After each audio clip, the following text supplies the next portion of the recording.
축도하심으로 오후 예배를 시작하겠습니다.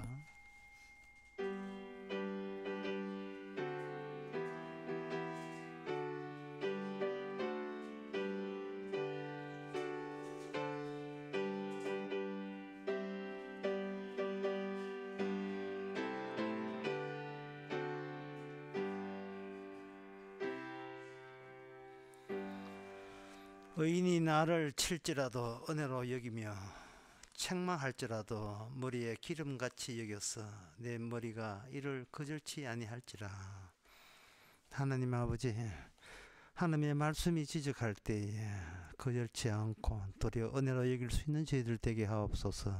예수님 이름으로 기도옵나이다. 아멘. 찬송가 245장 합시다.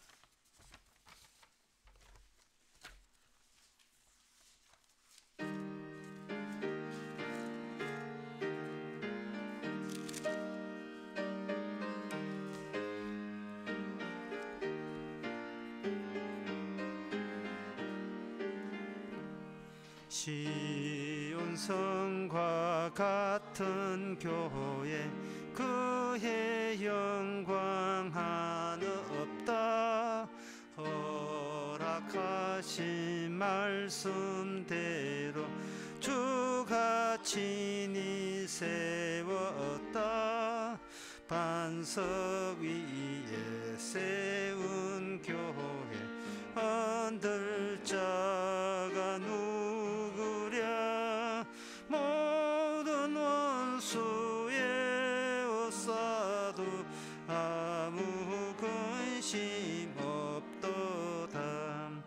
생명샘이 흘러나와 모든 성도 마시니 언제든지 솟아나와 부족함이 없도다. 이름 물이 흘러간 목마를 자 누구랴. 주의 은혜 풍족하여 넘치고 더 넘친다. 주의 은혜 내가 받아 시온 백성 되는 때 세상 사람 비방해도 주를 찬송하리라. 세상 헛된 모든 영 아침 안개 같으나 주의 자녀 받을 복은 영원 무궁하도다. 아멘. 이 시간 한 마음으로 기도합시다. 기도 제목은 단 1초라도 1분 1초라도 내 시간은 없고 다 주님의 시간인 것을 새삼 우리가 생각을 하도록 그렇게 기도합시다. 우리는 일할 때는 일하고 쉴 때는 쉬고 싶지만 모든 일을 하시는 주님은 쉬는 시간도 없이 어떤 일도 주께서 일하는 순간순간이기 때문에 주의 일을 감지할 수 있도록 다 같이 기도합시다.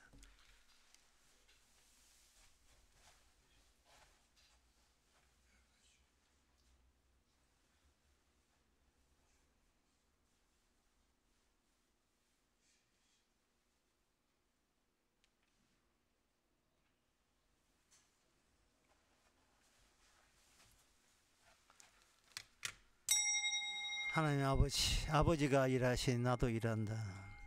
한순간도 주님의 일하심의 결과가 아닌 게 하나도 없음을 우리가 순간순간 감지하게 하옵소서. 마치 내가 노력해서 얻은 것처럼, 마치 내가 지혜로워서 얻은 것처럼 여기지 않게 하시고, 모든 게 주께서 주시는 선물인 것을 잊지 말게 하옵소서. 예수님 이름으로 기도옵나이다. 아멘.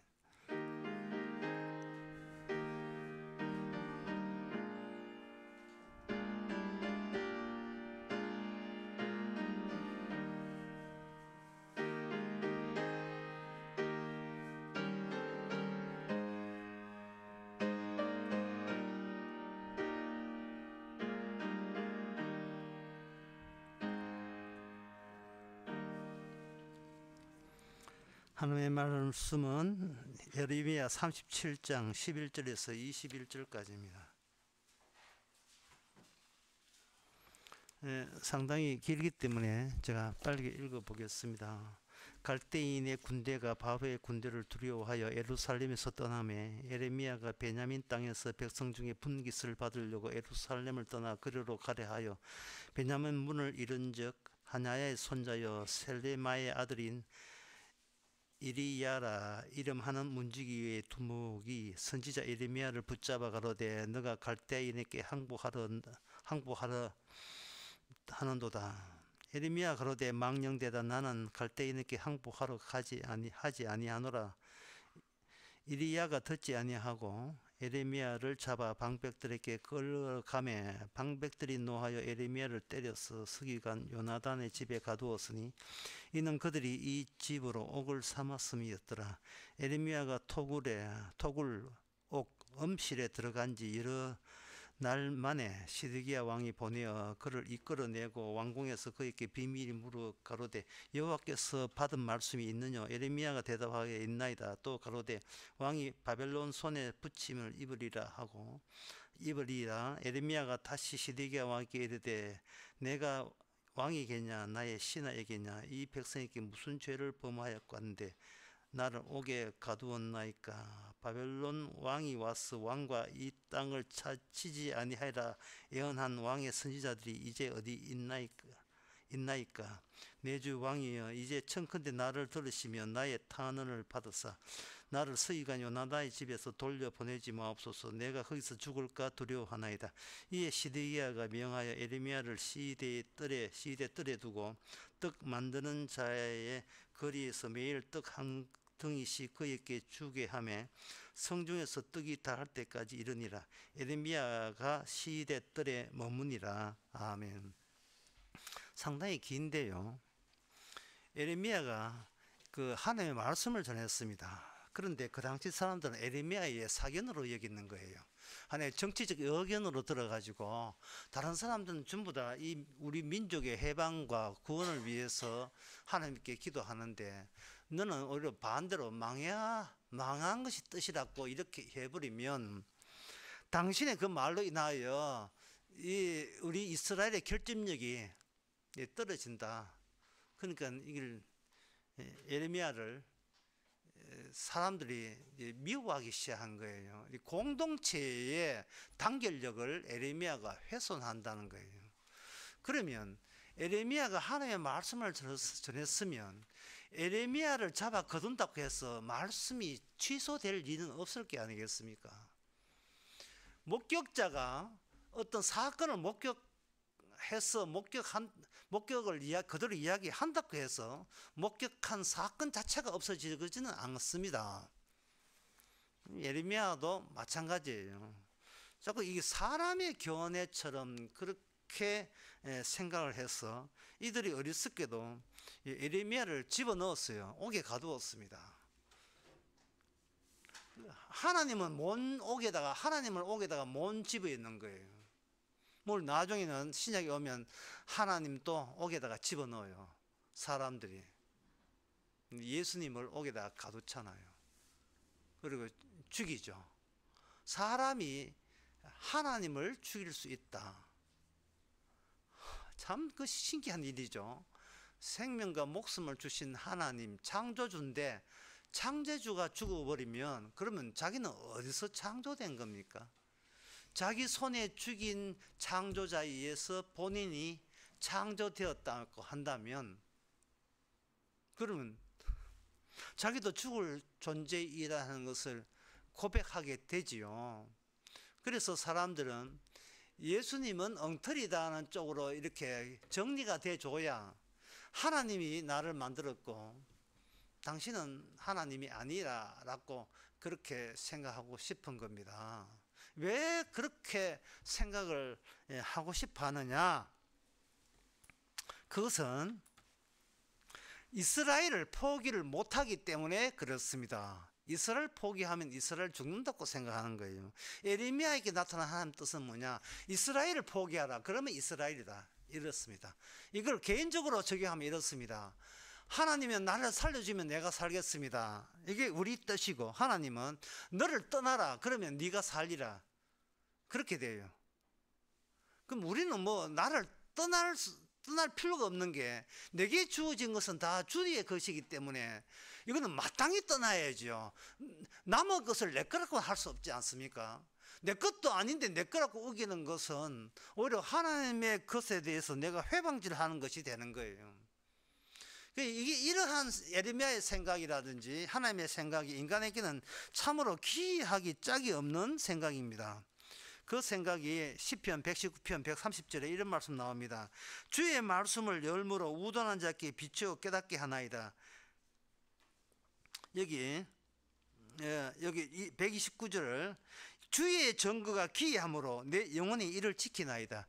주의 말씀이 기이하다는 말은 인간의 아이디어에서 나온 게 아니다는 거죠.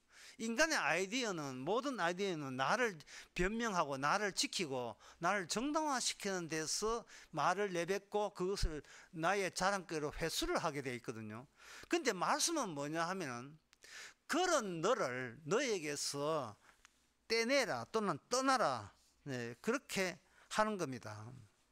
떠나라고 하는 거예요. 뭐 떠날 수가 없죠.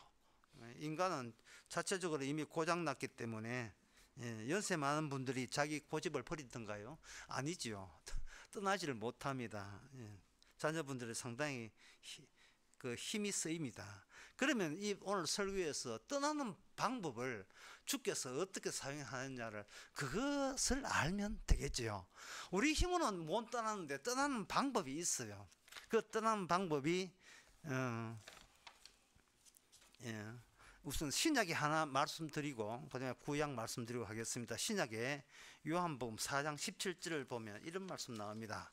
유명한 사마리아 여인 나오는 것, 물길로 온 사람인데 주님께서 먼저 말을 걸어서 이 물 말고 다른 물이 있다, 영원히 목마르지 않은 물이 있다, 니 그거 물 가져야 되지 않겠느냐 해서 그 여인이 그러면 그 물을 다시는 물 떠러 오는 수고를 안 해도 되니까 너무 좋습니다 할 때 여전히 그 여인은 자기를 못 떠났어요.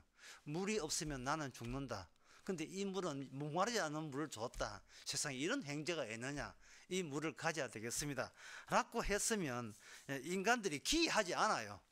참 친절한 아저씨라고 생각하겠죠. 근데 요한복음 4장 17절에 보면, 4장 16절에 보면 가라사대 가서 내 남편을 불러오라. 야, 물 이야기 하다가 갑자기 남편을 불러오라고 이야기해요. 사생활을 건드립니다. 누가? 예수님께서 여자의 사생활을 건드려요. 여자의 사생활, 이 사마리아 여인은 이건 아무도 몰라요. 본인이 고이 숨겨놓은 거기 때문에 지금 내 사생활을 남한테 이야기할 필요 없어요. 사생활은, 과거 사생활은 내가 간직하고 나는 여기 물 들어온 거예요. 물 떠야 마셔야 내가 사니까요. 그런데 주님께서는 물 떠서 마시는 것이 진짜 너를 가리고 있고 감추고 있고 방해하고 있다는 겁니다. 따라서 출발점을 어디서 하냐 하면은 너의 자신을, 그 잘못된 너를 감추고 있는 너의 사상을부터 네가 청산해야 된다. 다시 말해서 나의 과거를 지키겠다는 그 나를 새로운 나와 결별해야 된다. 작별해야 된다는 거죠. 남편 이야기를 끄집어내었습니다. 그러니까 이 사마리아 여인이 놀랐어요. 어떻게 내만 아는 사생활을 어떻게 당신은 어떻게 그걸 알았지요? 당신은 선지자가 분명합니다. 이래 나왔던 거예요. 여자가 처음에 그 말을 물을 때 계속해서 감출 때까지 감춥니다. 지금 남편이 없습니다. 이렇게 했어요. 그러니까 주님께서 슬슬 이제 신문이 시작됩니다. 뭐 이렇게 캐낼까지 다 캐내야, 그래야 허접스러운 내가 나를 포기하고 떠날 수 있기 때문에. 그래, 옳다. 네가 남편 다칠 수 있었으나 지금 있는 자는 내 남편이 아니니 네 말이 참되도다. 그 여인은 평생 감추고 싶은 비밀인데 이 요한복음 4장 18절을 통해서 대대로 공개되고 말았습니다. 다 들켰어요. 이 여인은 남편이 5명 있었고 지금 사귀는 남편이 6번째 남편이라는 거. 그럴 때 비로소 이 여인은 감추고 있는 자기 자신에 대해서 더 이상 감출 것이 없게 만드는 분을 바라보게 됩니다. 나의 확장이에요. 내 범주의 넓어짐, 확대입니다. 그동안 내 안에서 내가 관리하고 내가 통제해서 이것까지는 내 거, 그 다음부터는 타인 이렇게 된 그 범주를 본의 아니게 강제 조치로 인하여 이게 완전히 주님의 말씀의 범위 안에 자기가 그만 포함되고 만 거예요. 주께서 포함시킨 겁니다. 다시 에레미야로 돌아봅시다. 에레미야 본문에서 성경이 이야기하는 것은 에레미야는 말한 에레미야는 감금되었지만 에레미야가 내뱉은 그 말씀은 에레미야를 감금시킨 그 민족까지 영향력이 확대되었다는 이야기를 하기 위해서 오늘 본문에 있는 거예요. 에레미야 하나 가둬봤자 에레미야가 이미 발설한 그 말씀에 대해서는 너희들이 피할 길이 없다는 거예요. 하나님의 내뱉은 말씀을 무슨 수로 인간들이 피합니까? 여기서 요한복음 12장의 어려운 대목, 어쩔 수 없이 어려운 대목 하나 소개해 드릴 수밖에 없습니다. 어떤 게 어려우냐 하면 요한복음 12장 47절에서 50절까지인데 어떤 것이 어려우냐 하면은 47절입니다. 사람이 내 말을 듣고 지키지 아니할지라도 내가 저를 심판하지 아니한다. 이런 말씀하셨어요. 주님께서 서슴없이 이야기한 거예요. 내 말을 듣고 지키지 아니할지라도 내가 저를 심판하지 아니한다라고 했어요. 그런데 여기서 주목해야 되는 것은 심판하지 아니한다는 거예요. 그럼 심판이 없다는 말이다. 내가 심판하지 않는다는 말이다. 그러면 누가 심판하냐? 진짜 어려운 거예요. 내가 온 것은 심판하러 온 것이 아니고 구원하러 오는데 그러면 심판이 없느냐? 아니에요. 구원은 심판 중에서 구원이 일어나는데 그때는 내가 심판하는 것이 아니라 48절에 심판할 리가 있으니 그는 내가 한 그 말을 마지막에 저를 심판한다. 어디에서 어려운지를 여러분 아시겠습니까? 내가 심판하는 것이 아니고 내 입에서 나온 말이 너희를 심판하겠다는 거예요. 에레미야, 감금된 에레미야가 심판하는 게 아니에요. 에레미야에서 이미 내뱉어지는 그 말씀이 이스라엘을 심판하는 겁니다. 내가 이스라엘을 포기하라 했지. 다른 말로 하면 이스라엘아, 이스라엘에서 결발하라. 너희들이 생각한 이스라엘을 붙잡을 수 없어. 그건 이스라엘이 아니야. 이런 뜻이에요. 너희들이 너 자신을 집착 때문에 생긴 공동체지. 그건 이스라엘이 아니라는 거죠. 그런 얘가 바로 스데반 집사도 마찬가지입니다. 스데반 집사가 여러분들이 굉장히 돌에 맞아 죽었으니까 가족들이나 스데반 집사 본인은 굉장히 슬픈 일이라고 생각하는데 그건 큰 오산입니다.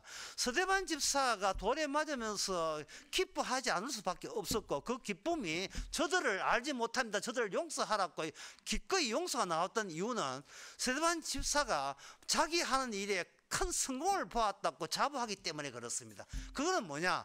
자기 하나님이 주신 복음을 전하는 데 있어서 자기의 목숨이 복음 전하는 데 섞이지 않았음에 성공했음을 기쁨으로 보는 거예요. 내 목숨 연연이 내가 전하는 하나님의 발설된 반드시 그렇게 되고 말 그 진리 전하는 데 있어서 내 목숨이 거추장스럽지 않도록 해준 것에 대해서 감사하고 있습니다. 아이고 사람들 내 앞으로 주의할 테니까 내 목숨만 살줘서 이런 이야기를 안 하게 된 것에 대해 감사하고 있어요. 물론 성령이 충만했죠. 그러니까 여기서 이렇게 정리하면 됩니다. 진리라는 것은 복음이라 하는 것은 내 목숨과 바꾸지 않으면 그 진리도 아니고 복음도 아니다는 뜻이에요. 내 목숨과 바꾸지 않으면 왜 내 목숨보다 더 가치 있으니까요. 자기를 없애지 않는 진리는 진리가 아닙니다.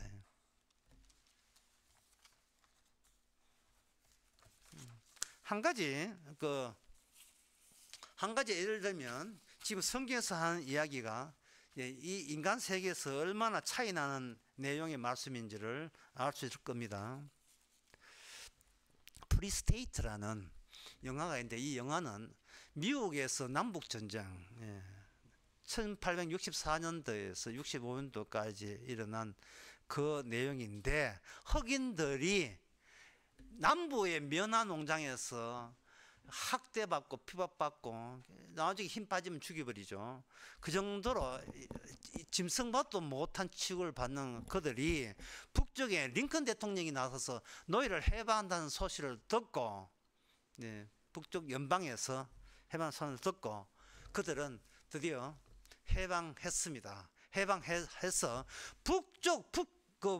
북부군에 속한 사람들의 편에 붙어서 그 남쪽에 있는 흑인 노예들이 이제는 살았다 하고 이제 북군에 붙은 거예요. 북군에 붙었는데, 그 북쪽에 북군에 속한 그 지도자가 뭐를 내세우냐면 프리스테이트, 자유국가주의를 내세웠던 겁니다. 여기서 자유국가주의의 4가지의 원칙을 선언했는데, 첫째는 뭐냐 하면은 한 사람의 가난이 다른 사람의 부가 될 수 없게 하자는 거. 내가 가난한 덕분에 남이 잘 사는 일은 없는 그러한 나라를 만들자. 이게 첫 번째 나온 거고, 두 번째, 다른 사람이 나에게 자기 일에 도와달라고 요청할 수 있는 자격은 없다. 그래서 이 노예 생활을 했다는 걸 염두에 두고 하는 거예요. 자기 일을 하는데 내보고 강제로 내 일을 도와달라고 요청할 권리가 없는 그런 나라를 만들자. 세 번째, 자기 땅에서 난 것은 자기가 가져간다. 얼마나 노예 생활이라는 게 참혹했는지 알 수 있잖아요. 마지막 네 번째가 모든 인간은 평등하다. 이게 네 번째 원칙에서 프리스테이트라는 자유나라를 따로 설립하게 잡고 길이를 다졌어요. 이게 자유입니까? 과연 이게 자유일까요?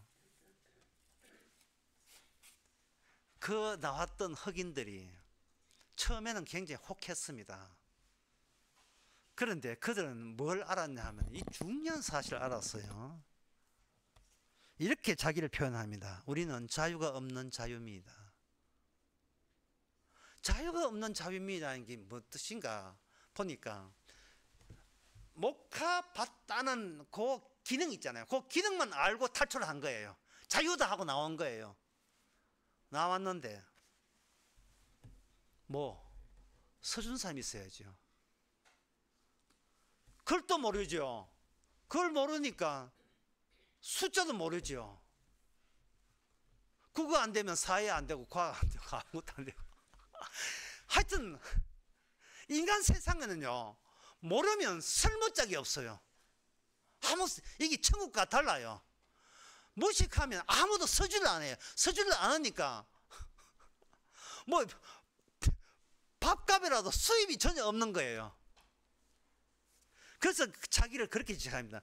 나는 자유가 없는 자유입니다. 그러면 어떻게 해야 되겠어요? 교육을 받아야 되지 않습니까? 그러면 누구한테 교육받아요? 다시 백인들한테 밑에 또 들어가야 되죠.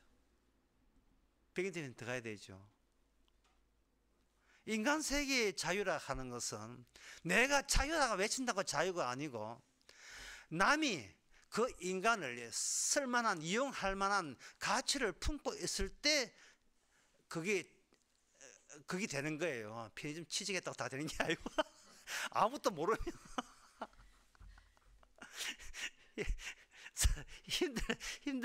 힘들기 마련이거든요. 그래서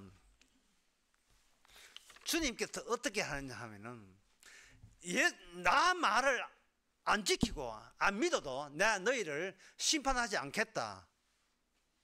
그리고 내가 너희를 심판하는 게 아니라 구원하러 왔다. 다시 말해서 일단은 인간 세계에서 자유를 줘요. 그런데 그거는 자유 없는 자유민처럼 그렇게 된 겁니다. 그리고 난 뒤에 주님의 말씀이, 자, 자유다, 이제는 구원받다, 이게 아니라 주의 말씀이 드디어 해방된 자유민에게 적용을 시킵니다. 적용을 시키는 방법은 뭐냐? 이 말씀하고 대충 정리하도록 하겠습니다. 방법은 뭐냐? 스가랴 3장에 나옵니다. 3장 1절에 4절에 나옵니다. 대제사장 여호수아는 여호와의 사자 앞에 섰고 사탄은 그의 우편에 서서 그를 대적하는 것을 여호와 앞에 보이니라. 이게 마귀가 먼저 전제되어 있죠. 마귀가 있는 통치하는 세상, 이제 자유가 뭔지를 이제 이야기합니다. 여호와께서 내게 보이시니라. 여호와께서 사단에게 이르시되 사단아, 여호와가 너를 책망한다. 예루살렘에 택한 여호와가 너를 책망한다. 불에서 꺼낸 거슬린 나무가 아니냐 하실 때에 여호수아가 더러운 옷을 입고 천사 앞에 섰는지라 여호와께서 자기 앞에 선 자에게 명하사, 천사들에게 명하사 저 더러운 옷을 벗기라. 옛사람, 자기밖에 모르는 옛사람, 나를 못 놓는 집착하는 옛사람, 자식은 뭐가 하여튼 나이 들면 자기밖에 갈수록 자기밖에 모르는 나를 주께서는 옷을 벗겨라. 옷을 벗기면 되겠어요? 그러면 자유 없는 자유면 되는데 옷을 벗기고 옷을 입혀요. 있는 옷을 벗기고 더러운 옷을 벗기고 아름다운 옷을 입힙니다. 그 아름다운 옷이 바로 갈라디아서 3장에 나오는 예수의 옷을 입혀버려요. 예수의 옷에는 뭐가 들어있느냐 하면 모든 말씀이 완성된 상태, 말씀이 그냥 있는 게 아니라 완성된 상태로 말씀이 작동하게 되어 있어요. 그러니까 말씀이 올 때는 지키라가 아니라 이거 다 이루었는데 네가 지키려 하는 거 바꿔치기 안 할래? 이게 거룩인데 네가 착하게 살려 하는 거 바꿔치기 안 할래? 이게 전도인데 네가 생각한 전도와 바꿔치기 해야 되지 않잖아. 이게 예배인데 이거 바꿔치기 해야지. 이게 바로 사마리아 여인이 이렇게 이야기한 성령으로 예배하는 그날이 온다는 거예요. 사마리아 여인은 어느 장소에서 예배하면 됩니까? 그리심산입니까? 예루살렘입니까? 이도 저도 이거는 네가 익히 옛사람이 알고 있던 장소 예배잖아요. 예배 자체가 예상도 못한 다른 예배, 바로 다 완성된 채 너 속에 들어갈 때 그것이 나와 너의 관계가 새롭게 수립되는 그 예배, 그게 바로 영적 예배입니다. 따라서 그 예배 안에서는 우리는 그냥 흑인 노예였다. 아무것도 모르고 세상에서 남 하는 대로 했다. 그러나 우리는 이제 그 말을 듣지 않고 우리는 완성된 주님의 완성품으로서 완성된 말씀을 우리는 내 목숨보다 더 귀하게 기꺼이 전할 때 우리에게는 말할 수 없는 기쁨이 넘치게 되어 있습니다. 이것이 에레미야의 말씀 적용입니다. 새로운 이스라엘입니다. 기도하겠습니다. 하나님 아버지, 무엇이 다 이루어졌는지, 왜 우리는 일상생활 속에서 그걸 찾아내려고 하지도 않는지 다시 우리 자신의 잘못된 것을 돌아보게 하옵소서. 주께서는 다 이루었다 하고 우리는 미진하고 결핍성을 너무 느끼고 이 사이에 우리 자신의 옛사람이 방해물이 되었다는 것을 깨닫게 하여 주시옵소서. 예수님의 이름으로 기도합나이다. 아멘. 찬송가 248장 합시다.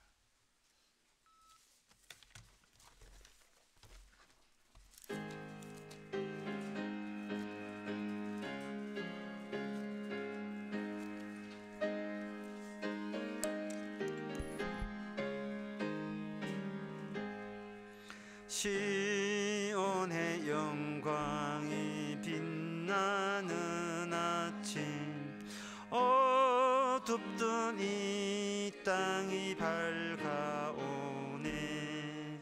슬픔과 애통이 기쁨이 되니 시온의 영광이 비춰오네. 시온의 영광이 빛나는 아침, 매였던 종들이 돌아오네. 오래전 선지자 꿈꾸던 복을 만민이 다 같이 누리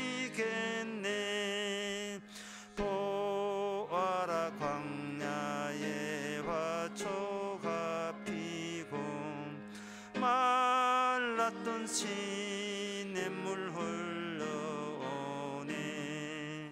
이 산과 저 산이 마주쳐 울려 주의 순종을 찬송하네. 땅들아 바다야 많은 섬들아 찬양을 주님께 드리어라. 저음과 재앙이 참혹한 땅에 찬송이 하늘에 사무치네. 아멘. 기도합시다. 지금은 우리 주 예수 그리스도 은혜와 하나님의 크신 사랑과 성령의 충만하심이 비록 예레미야는 감금되었지만 말씀은 감금되지 않았음을 깨닫는 모든 성도에게 함께 있을지어다.